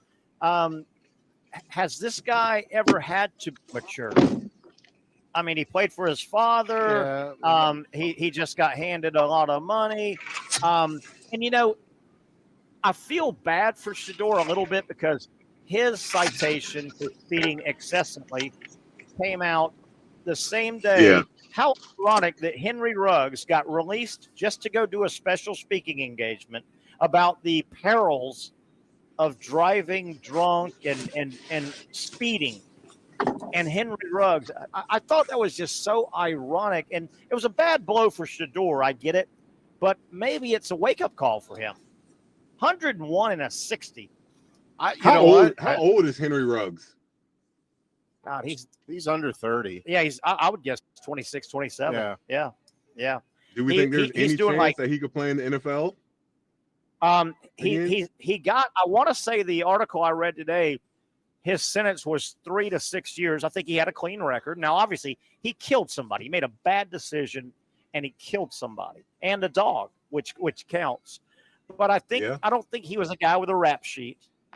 And, he's going to do his time. And there has been talk. He'll probably be young enough when he gets released if he does good time. They did to say at least give it a shot. He's working out and staying in shape. But if he does, best case scenario, only serve 3 years, I would think he's fairly close. And he's still 26, 27, around there. And, we all make mistakes, and it's a whole other argument discussion. He took a 23-year-old. His bad decision took a 23-year-old young lady's life and a dog. But, I mean, if you've made a youthful bad mistake, should you be buried, no pun intended, for 60 for the rest years? Of your life? I don't know. That's a whole other. That's a whole other discussion. The other piece of it too is, do you want the background noise as an organization? And that's the part where it becomes such a distraction that isn't worth it. Yeah. Just I don't want to bury Shedeur Sanders, but just a tough look. And today it came out again. This wasn't his first egregious overspeeding over miles per hour. I mean, if he's going 80, 85, I don't think that's too big of a deal. That's still a speeding citation, obviously, but 40 over, man, like 41 over. 40 over. And, we got to have some grace. Look, when I was 23 years old, I'm certain all of us, like there were times on the Dames Point Bridge where it's 12, it's midnight, there's nobody there. And I wanted to see how fast my Honda Accord could go. Fast could your car go? I can remember doing that as a dumbass young kid or with buddies in the car. Or I was in a buddy's car. Hey, man, how fast can we get going? Dude, you've been, Wow. You ever, No? Never? Oh, well, you think your mom's watching? What are we doing here? He thinks his mom's you know? I'm with you, Pat. I can remember coming down the Matthews Bridge several times as we were only just out of high school. A buddy of mine, Ronnie, had a brand new Nissan truck, and we were going on the other side of town, and we'd go to the other side of town and party as 20-year-olds, 21-year-olds, and he worked at UPS, had a brand new truck, and we would pile into the cab of his truck, and particularly on the way back home, get going, Ronnie, going down, and I look back and go, how stupid was that? Absolutely. And that little thing would get going 95, maybe 100. Yeah. Did you ever? And that's flying, by the way. Triple digits is flying. And Pat, have you ever been in a car going triple digits? That is absolutely I'd be afraid. Spooky flying. I'd be afraid. I've been in a vehicle my buddy had when I was in Greece. It wasn't like a Nissan GTR, but he had something that had, it probably had 300-400 horsepower around there. And it's just so uncomfortable. Yeah, I agree. How fast that thing moves. And I'm like, I don't think I want to be in here. Yeah, you don't. Once you get going, you're like, whoa. And you're hitting hey, slow down. And of course, if there's any substance involved, that ain't good. That's not good. That is not good. Never. All right, guys, got a couple things. I want to hit a fun story. This is more of an out of bounds story, but we don't have our buddy Mike Freed. Mike Freed. All right. True story. How about this? Out of San Diego.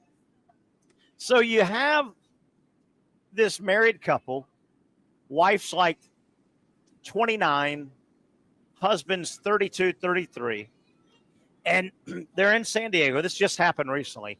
And San Diego has a famous marathon run. It's the Rock and Roll Hall of Fame. They call it the Rock and Roll Marathon. Yep. And it's been run out there for a long time. So the story goes, this is a true story, it's gone viral. The husband, now young guy, I don't think this couple even has kids or whatever, young guy, he's 31, 32. Supposedly, he starts popping off to his wife, I could run a marathon with no training. Oh, I don't, you know what? What's the big, you just run slow, and I could do it. So, guess what wifey did unbeknownst to husband? Signed him up? Signed him up 1 day before the marathon. So she wakes up. Was he even a runner? No, he was an athlete through high school. He said after high school, basically his athletic career was over. So she doesn't tell him, she signs him up, Patrick, for the San Diego Marathon, but somehow over the last couple of nights, they were maybe out with friends and they got talking and the marathon came up in the community. Oh, I could do that with no training. So she got tired of hearing it. I wonder if he had I wonder if he was saying that with some liquid courage. 100% had to be. So she, unbeknownst to him, signs him up, pays the fee, and marathon fees are kind of expensive. It's a big race. So she signs him up. So get this. She wakes him up the day before at 6 a.m. and says, hey, big boy, you talked all that smack. I've signed you up. You've got 24 hours before the gun goes off the next 6 a.m. Number one, at this point, I love the story. Don't you? I do. I like the story so far. And I appreciate the wife not waiting till the day of, that she gave him 24 hours before. I appreciate that. Because he was bragging, I could do a marathon with no training. I could just wake up and go do it. So she signs his little butt up, wakes him up at 6 and says, by the way, you've got 24 hours. You'll be on the starting line 6 a.m. tomorrow because you said you could do it. So here we go. The next day, my man does it. He gets in line. They go. Well, he has to. Yeah, he has to. Right? The story goes, they go to like a Goodwill type place and look around to find some beat up tennis shoes. They're not going to buy $800 shoes because you don't have time to break them in. He doesn't even have shoes? Yeah. Well, he's not a runner. Wow. So they go and buy some shoes, right? But the story comes full circle. He does the marathon. He completes it. Now he does some run, walk. That's all right. He A lot does of it. people do that. He does it in 5 hours and 58 minutes. So just short of 6 hours. And he said as he's doing the run and the walk, he's doing the math in his head, and he starts going, you know what? I might be able to do this thing in 8 hours. And then he goes, well, I might. So finally he goes, if I keep a little bit of a pace, I can do it under 6. And he did 5:58. Story is the next day he couldn't move. He couldn't move the next, but he did it. How what's the typical average that a person running a marathon? I don't know what a good number is. I would guess 5 hours is probably 26.2. Yeah, the whole field. Yeah, I would so guess the average time is weird, but I would guess 5 hours. The winners run it in the 4s. Oh, 4-minute miles. That's pretty good. That was pretty good. He didn't do bad. Now the question is, after she did that to him, and he bucked up and did it, doesn't he get a challenge? Doesn't he get to say, well, honey, how about you cleaning the house spotless over the next 24 hours? Nah. It's got to be something she's trash. She's got to be trash talking about something, and then that she's got to do the yard for the next month or something, right? He deserves some type of reward for her doing him like that. He does deserve. How about that though? My man got it done. She got to take the trash out for a month. I'm not sure I did the math right. This would be a 443 mile. No. It can't be. No. Let's do the math. No. 26. 26.6. Yeah, just do 26 times. A slow pace would be 15 minutes. 26 times 11. Do 11 just for the hell of it. Now you got to convert that into hours. I don't know. We're doing math, Casey. Help us. I don't know. Math is overrated. Math is never going to make it. It's a fad. So math is a fad. So it's higher than that. Yeah. So about a 12 or 13-minute mile, which. Yeah, but to do that over and he's walking some as well. I think it's fantastic. How about wifey signing him up? How about him doing it? I love it. Boy, he's got. Hey, Patrick, file that under shut your pie hole. He's got bragging rights for a while in that marriage, doesn't he? 100%. Oh, for sure, without a doubt. Woo! Now, I think we did this the other day, but we'll do it again because it makes me look good. A show of hands, everybody, including Casey, back in studio, who among our little group right here has completed a marathon? Who ran a marathon? I've done a half. Who has done a half marathon in our group? Patrick, where are those hands at, brother? PY. Who in here has ever squatted 300 and 400 pounds? Who has ever bench pressed 400 pounds? Who's ever dunked a basketball? Well, how high does the rim have to be? 10 feet. A standard regulation 10-foot goal. Who has been paid to play basketball? I can't even touch the net. Who played in the SEC? Baseball. I played baseball. Patrick, 400-pound bench but you know what's press. interesting?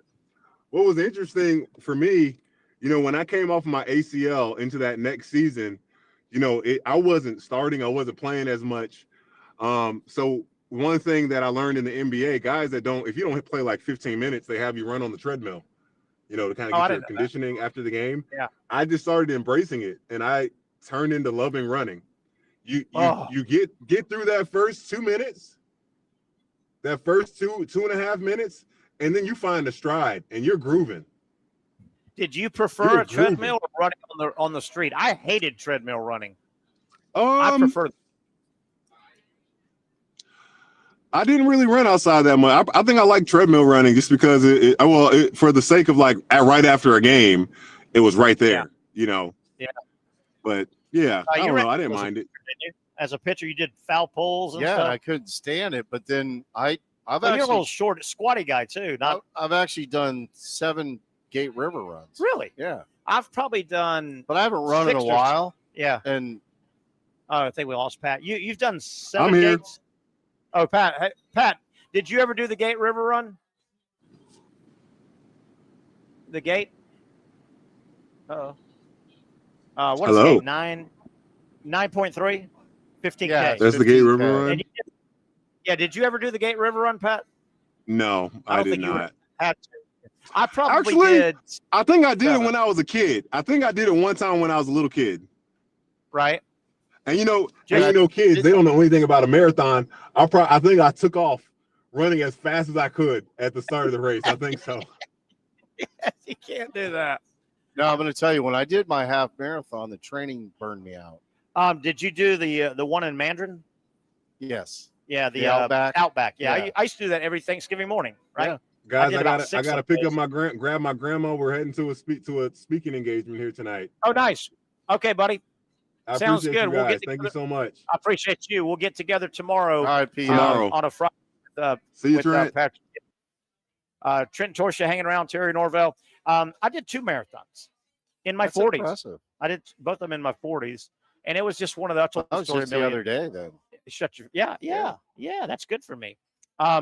And it was just one of those. Me and some buddies were runners. I've told the story a million times. We were runners. We did 1 million. We did the half a bunch on Thanksgiving morning. We did 1 million 5K. We used to run the 5Ks because that was a fun circuit. If you ran 5Ks in the summer, especially all around Jacksonville, a lot of them are the same every year. It was fun. You'd meet. There'd be a downtown run 5K in June. Well, you'd get down there at 5. The run would be at 7. Stays daylight until 9:30. There'd be beer afterward. Everybody fraternize. A lot of fun. The running community is, I have to admit, it's unique for sure. And it's a fun community. Yeah. It really is. And you get with some good people. There's no pretenses. It's just a fun evening. A fun. I did 1 million 5Ks in the morning as well. You do, 4th of July. We did that one. And they had one in Bay Meadows every 4th of July. It's fun as hell. You get there at 7 in the morning. Yeah. You do a 5K, stick around at 10. You're drinking beer at 10 on 4th of July. Then you go home. It's fun. Not a bad thing. Actually. Not a bad thing. As a high-level pitcher, college and professional, you ran a lot, right? Pitchers run a lot. Yeah. I mean, it and you had to. That's sort of a lost art now. Sure. Because I talk to young pitchers all the time. I'm like, how much conditioning do you do? And? Well, the answer is, what do you mean? And I go, well, what I mean is, I understand you hit the weights and do all that, but how much cardio do you do? Yeah. Especially if you threw, say, today, you threw 5 innings. Yeah. 80 pitches. Go run tomorrow to flush it out. Yeah. Flush the lactic acid out. Get the blood moving again, right? Yeah. So you get the good blood in, the bad blood goes out. Yeah. And guys don't do it anymore. No. Unless you're forced to. Let's keep it here, Trenton Torsha. We got about 30 minutes left. We're crazy schedule today. Had a lot of fun, a lot of lighthearted moments. Big story in sports. The Lakers are being sold for $10 billion with a B. Billion dollars. And today, chatting with some people, I hear this a lot of times when NBA teams are for sale or valuations come up. I hear a lot of people say, well, NBA, they're not the most popular sport. Why? Well, if you break it down, there's a couple things the NBA has working for them. Number one, they also have national contracts. I'm not a huge NBA fan, but the NBA has a bunch of big contracts with TV networks. So they have a lot of money. Right. The NBA also, they're a global sport. That is an international sport, number 2. Number 3, here's another thing that helps the NBA when it comes to just raw cash. If you're an owner, small rosters. Yeah. Think about it. You're paying 12 guys instead of Major League Baseball 40-man roster and all your farm system. NFL.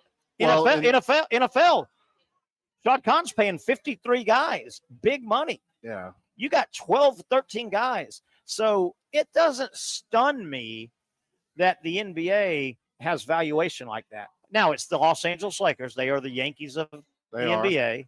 They are close to the Manchester United of international sports, right? $10 billion. How about that? And that's just like to be majority owner. That's not even full stake. Yeah. Did you hear the? I don't know. So there's a debate. There's two sides of this story. Okay.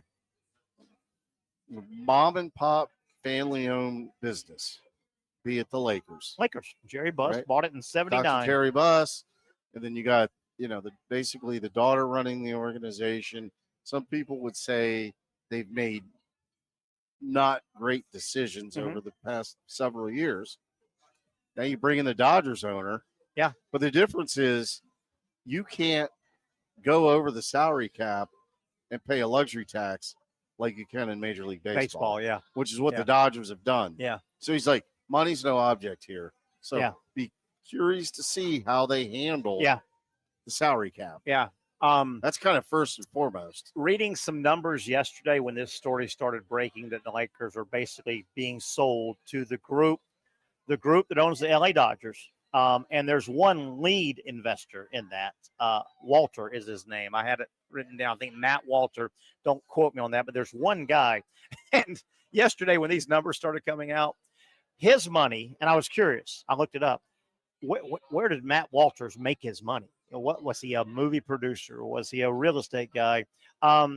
He's an assets investor. Yeah. So he's a money guy. Right. It said that him and his company, I can't remember, I think it was last year, they handled, money makers make money for people that have money. Yep. You come to me Right. and I invest in. Give me money, I'll make you they money. They said Walter, the lead guy in this purchase, last year, his organization handled the assets for $300 billion worth of assets. That's right. Yeah. And I was told a long time ago, and I posted this yesterday, and it got some laughs. I can remember asking a buddy of mine one time who is frugal and smart and has made a lot of money. And he said, I used to ask, well, how do these guys make where? He said, Terry, this is not across the board, but he said, Terry, one of the best ways to really make money is to deal in money. You have money. Right? Be in the money game to make money. Yeah. Stocks, investing, whatever. And it made a lot of sense. If you want to be where the big money's at, be around money. Yeah. $10 billion for the That's Lakers. insane. Now, if you're the other leagues, just in our, not even globally, just in our country, yesterday when you woke up, if you were Shad Khan, you loved seeing that. If you were Jerry Jones, you loved seeing that. You drive valuations up, right? You love it. Yeah. And you go, well, that's great. Lakers, one of the pinnacle franchises in the United States. Well, it was their time. What if 2 years from now it's going to be our time? You love that. You're not going, damn, our franchise is more valuable. No, you go, keep raising. Lift it up. Yeah. Keep raising. Raise the level of the lake. $10 billion. Spinoff. We won't have enough time to get into this. We're in our final half hour, final 20 minutes. Lakers basketball is really a global sport. Basketball has really gone. Basketball in China, basketball in Europe, all the European, right? Basketball the last 25 years they had a plan and they're spreading their sport. Baseball already had Hispanic countries and Japanese leagues, baseball global. The NFL wants to go there and they're trying so hard. To me, this just hammers home how far the NFL is so behind the times. I think it would take 50 years. The game of football is still not even, you don't develop football. American football players don't get developed in Europe or UK or Asia. You've got to cross those hurdles. I think that is decades down the road before you even think about taking your sport globally, because if the NFL put a franchise in Germany, Paris, London, and you name one more. Mexico. Right. Those fans locally, they're going to want, they're not going to want to hook up to a team in their home city that's made up of just American football players. They're going to want that quarterback to have played that German guy that made his, you know what I mean? Yeah. I think the NFL is decades. I don't think the NFL is ever going to truly go global. I just don't see it happening. No, but they sell all those games out, like in London. They're all, there's 100,000 fans. I don't know if they're sold or if they're freebies or whatever it is. I think the NFL's biggest, the American game of football has got to be played at a high level and develop players in their dirt. Germany, UK, Italy, to develop in their dirt guys. I don't think they're going to fall in love with the 50 players we're rooting for that are wearing a German sticker on their helmet are all American football players, because Germany, Europe, Asia doesn't develop America. I think. Yeah, you're still going to be the home team of wherever you came from too, right? But I think you need, put it this way, if those soccer one-name guys over in Europe, the one-name guys, if those were American guys, I don't think France for Ronaldo or wherever he's from, Italy, would pull for that guy if his name was Smith.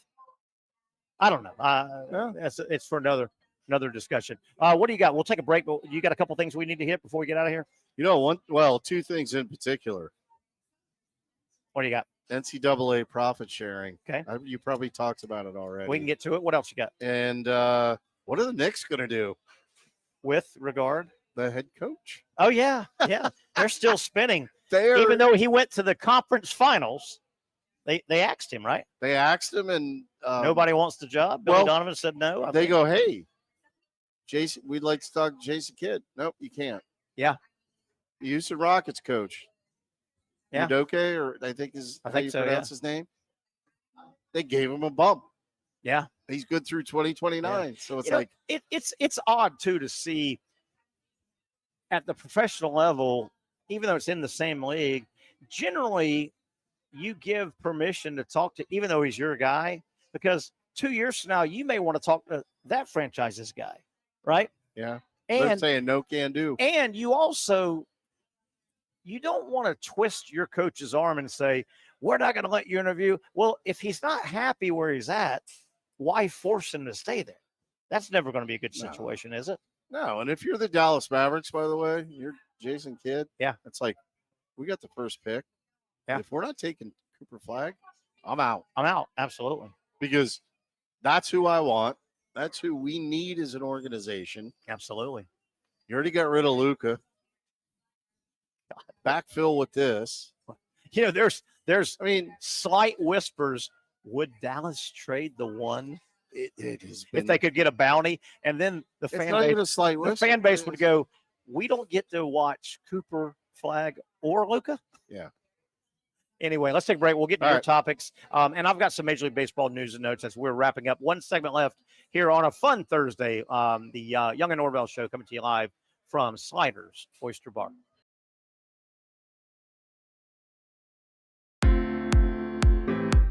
At Southeast Orthopedic Specialists, we know pain and injuries can stop you from doing what you love. This is why our board-certified orthopedic specialists offer the latest in both non-surgical and surgical treatment options and create a treatment plan tailored to your unique lifestyle and goals. So, whether it is a sports injury or that nagging pain that's keeping you from doing what you love, our team has the right treatment for you. For more information or to schedule an appointment online, visit our website. Finally, a family atmosphere, kid-friendly restaurant with a real sports bar feel. Bricks Jack's Beach features all of that and a large, climate-controlled covered patio with misting fans and heaters for all seasons. Mix in an extremely diverse menu that features the most quality and affordable steak at the beach, and there's no reason not to enjoy your next lunch, dinner, happy hour, or big sporting event at Bricks Jack's Beach, 300 2nd Street North in Jacksonville Beach. See you at Bricks Jack's Beach. You really got to hand it to him. Hold on. The previous play is under further review. I'm not sure what he could review, but okay.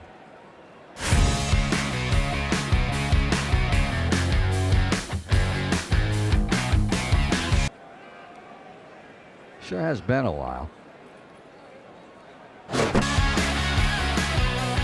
Dine in at Hurricane Grill and Wings for the football season. Well, there he is. Oh, what is that? The schedules are out for another summer of soccer here in Jacksonville with the Armada men's and women's under-23 squads, starting with the ladies and the home opener on May 24th. 2 weeks later, they're back in Northeast Florida for a June 7th matchup. The season wraps up with a pair of Friday night home matches June 20th and the 27th. As for the boys in blue, they debut against a couple league newcomers on May 9th and 17th respectively, with more home dates on May 31st, June 14th, and June 21st. All those matches are at Edward Waters University, and you can watch them live on the Action Sports Jax 24/7 network. Those teams are a big focus on Fleet and Footy, covering the big soccer stories each week on the Action Sports Jax 24/7 network. I'll put one in the back of the net for you. Join us for player profiles, fun interviews, and the very latest on the Fleet and all things footy. That's every Thursday at 2 p.m.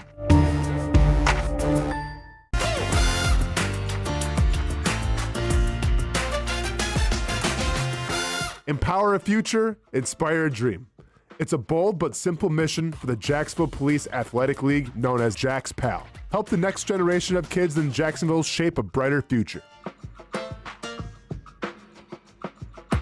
Their after-school programs, teenage leadership programs. There's community outreach. This has been just an awesome opportunity to be out here with my colleagues and do something good for the community. It's really been an interesting opportunity to just see everybody work together in a way that we don't normally in the office. And there's sports.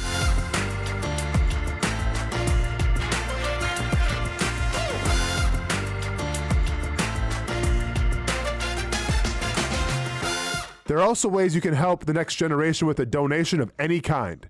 Just visit jaxpal.org to get more information. Empower a future, inspire a dream with Jax PAL.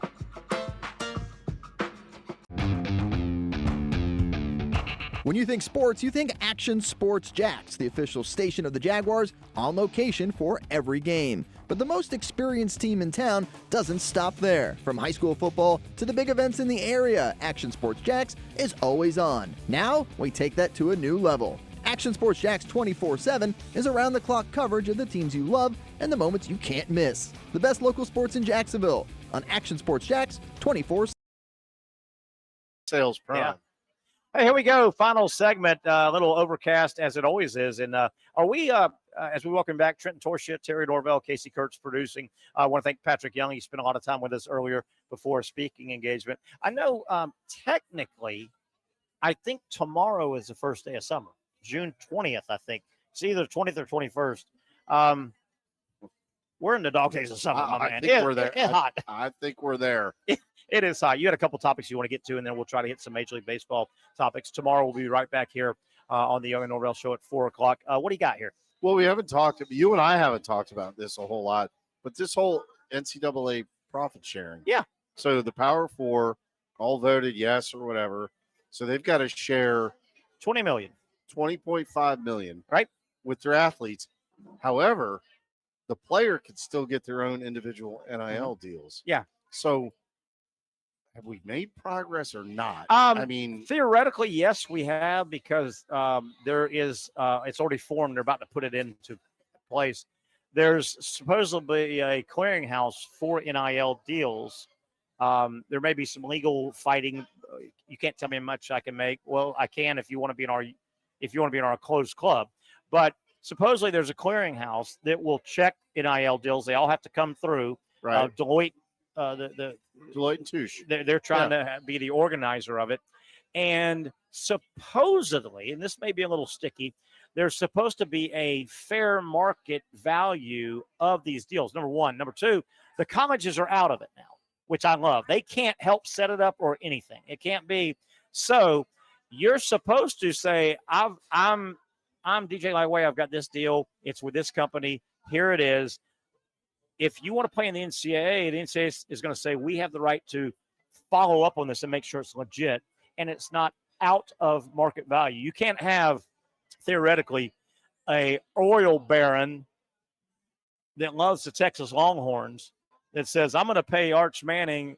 Additionally, the school's going to pay him X of that $20 million, but I'm an oil baron, so I'm going to pay him to put his name at $15 million. Well, that's out of market share. Yeah. You know what I mean? So the interesting part of that, let's stick to baseball for a moment. Got the Major League Draft coming up. You're a high school kid, projected high draft pick. You're going to choose a number. I'm going to be at this number. Now, when you and I played, it was if you got your number, you went because you weren't getting anything other than maybe a handshake or something from school. So let's just say you're a projected first-round draft pick. You dropped to round 2 for whatever reason because you committed to a big-time program. Sure. How does that impact the draft signs versus the kids that decide to go to campus? The draft signs, the other thing that's going to be sticky, and it's going to work out. Now, keep in mind, the NFL salary cap took decades to work out. The NFL draft order and everything. Everybody expects college sports to be perfect right out of the gate. Free agency in the NFL and Major League Baseball was worked and reworked and changed decade after decade. It's going to take some time. The other thing that's going to be a little sticky is you got $20 million for all your athletes, by the way. That's not just football. Most of your schools, Power 4, are going to earmark $15 million to football, 3 to men's basketball. You know, it's going to be, well, if a guy doesn't sign with you until late, what if you've used up your $20 million? You know, how much do you leave wiggle room? Yeah. You know, and I read a thing this morning that said the days of the high school athlete, hotshot guy, sitting at a table with 5 hats in front of him, and he's drug out the recruiting process. You could have signed way early, but some of them drag it out. Right. Right. And don't totally know where they don't tell the coach, I'm coming to your school. These guys that drag it out, what if you're the program and you've already allotted, all you've got's $1 million left, and dude drug you along, and he goes, I want to go to your school, and you go, we got no money. I ain't got no salary cap left. So this is all going to work out. You had another topic. What else did you have? What are the Knicks going to do? I don't know. What are the Knicks doing? Well, I think they've been denied 3 times of interviewing coaches.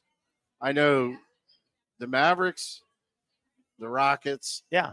They both said, nope, no, you can't talk to them. So and they reached out to Billy Donovan, and Donovan said, I'm not interested. Yeah, same. So you got a guy that took I don't know. to the conference Eastern finals. Yeah. And you fire him for whatever reason, and now you can't interview anybody. So I think the Knicks are doing Knicks things. Yeah, they are. I love saying that because it's just hilarious. Nice. 3 minutes left. Some Major League Baseball news and notes. Dodgers stay hot. They win again. And keep in mind, they're not playing the Nats and the White Sox and the Rockies. Here's their last 3 series, and they're 8-2, I think. Yeah.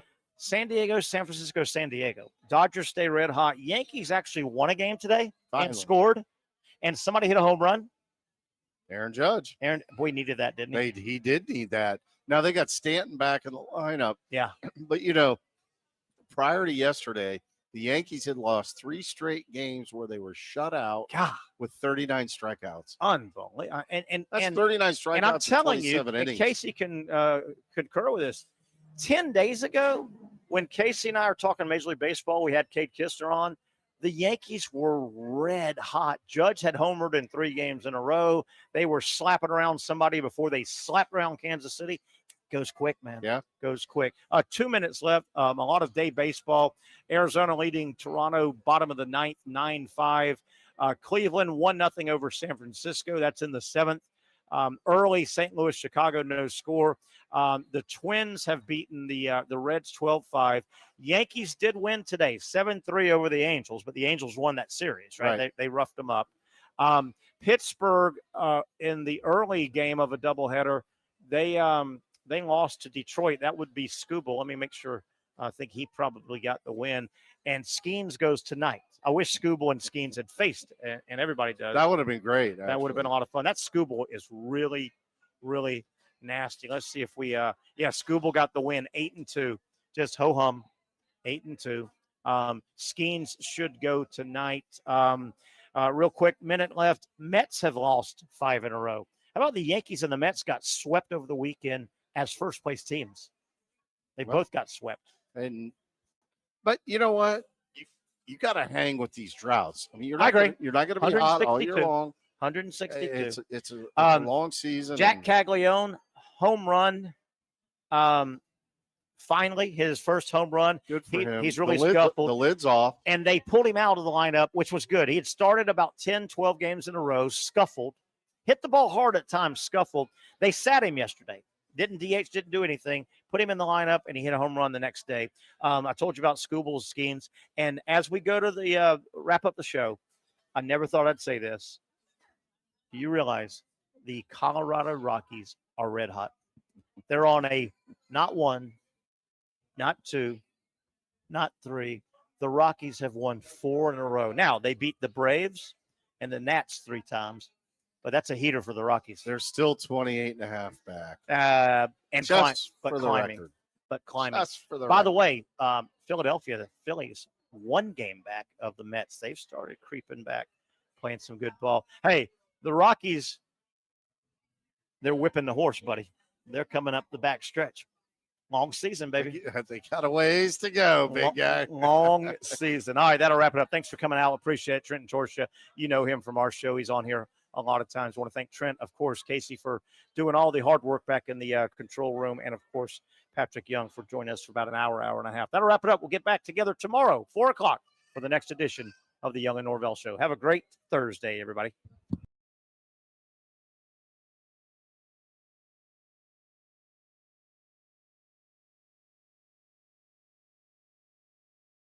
You really got to hand it to him. Hold on. The previous play is under further review. I'm not sure what he could review, but okay.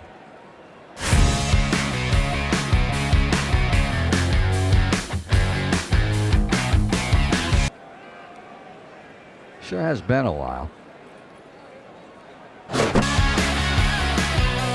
Dynamic Hurricane Grill and Wings for the football season.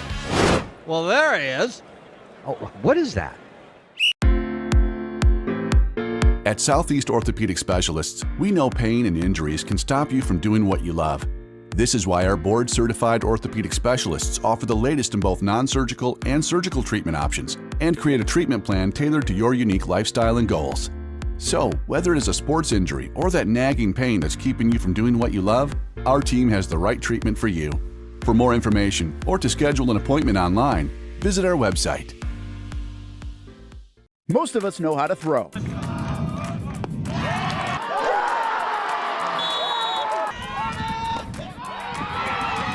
But you need to know what to throw. I'm not talking about footballs, baseballs, softballs. We're talking about those items you need to recycle. Republic Services explains it easy. Recycling simplified. 1. Know what to throw. When in doubt, throw it out. 2. Empty, clean, and dry those materials. It takes an extra minute, but it makes a big difference. And 3. Don't bag it. This makes the recycling process faster and more efficient. This is a look at the Republic Services North Florida Recycling Center. You can make this process even more efficient. By utilizing those 3 steps, Republic Services can help you become a better recycler in your home. Learn more at recyclingsimplified.com.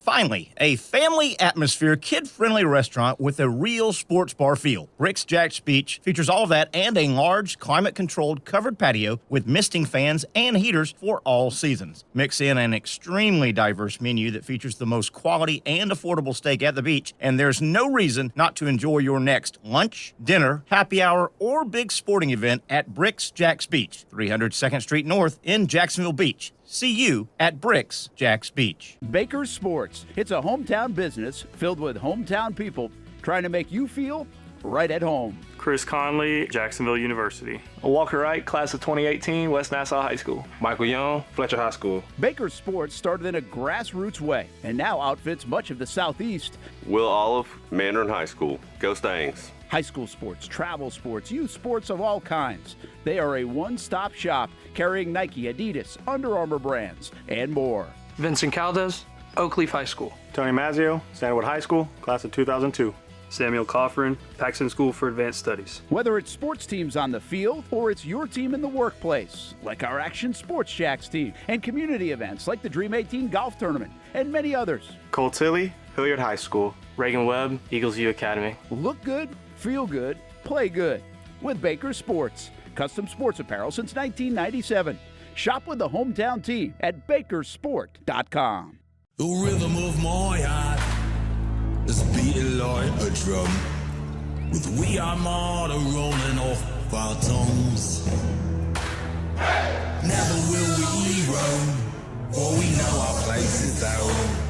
Where the ocean meets the skies, we be sailing.